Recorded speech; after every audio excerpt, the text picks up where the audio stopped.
Everybody. So, it is the night of the second presidential debate.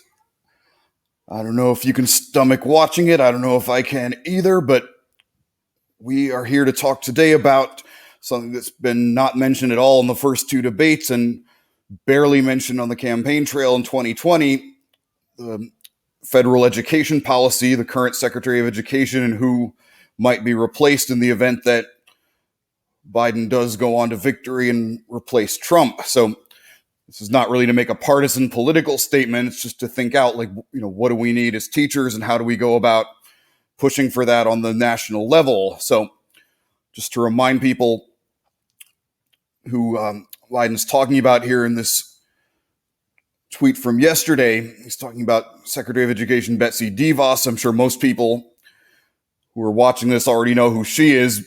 Billionaire from Michigan with a net worth of $5.5 billion. She has 10 boats to her name and a yacht. I've often thought it would be fun to watch somebody reenact the battle of the First Punic War, the Roman Navy versus Carthage, and drive a boat with a spike through her 10 boats and sink her whole fleet. But anyway, just a little reminder of who she's working for here. She's in cases involving, people suing private colleges for fraud, people seeking debt forgiveness who are drowning in student debt. She's on the side of the borrowers, no surprise there. And a lot of people think, and I agree with this assessment, that her way of handling things in 2020, whether it was, threatening to withhold federal funds if schools don't reopen fast enough for her satisfaction, never mind the pandemic, and her inflexibility when it comes to modifying special education and student with disability services to provide more effective remote instruction, that this is all to, hinder rather than be of help to those actually in the classroom doing the work, or in this case, those remotely doing the work. So she, was very clearly appointed to be actively hostile to education, to be pushing for a privatization agenda. And most educators in this country will, I'm sure, celebrate if and when she is gone, depending on how things go in November.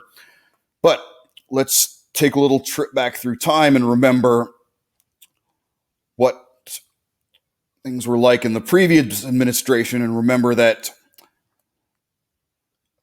was not so great either, to put it lightly. So this is Obama appointee Arnie Duncan famously said Hurricane Katrina was the best thing for New Orleans schools, and by which he meant the fact that the entire city was taken over by charter schools, and that the rebuilding after the hurricane in 2005 allowed for just the evisceration of the traditional public school system there.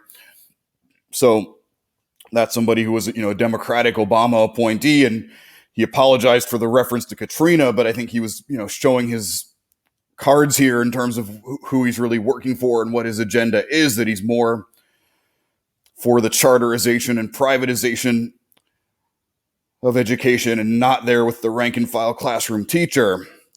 And I'm sure we all remember too the headaches that came from this right here, Race to the Top and Common Core. That Race to the Top involved states competing with each other over who can, race the fastest to conform to the Common Core and the high stakes testing that went along with Race to the Top. And I'm a New York City teacher, and I do not consider myself in competition with anybody in the rest of the state or in the other 49 states. I think any federal program to up the budget and increase funding, it needs to be going to hiring more educators, getting more equipment and more services directly in the classroom, or during this time in 2020 to more fully fund remote learning too. Shouldn't be this system of some states get rewarded for conforming the fastest and others get really the shaft if you look at those that got little or those that got none. Okay? And as a teacher in one of the states that got the most, where did that money go? What did we even get for it? Things certainly didn't improve in my building as a result of this funding, and I venture to say probably not in yours either. So again, going back to the things that former Vice President Biden has said, I give him credit for.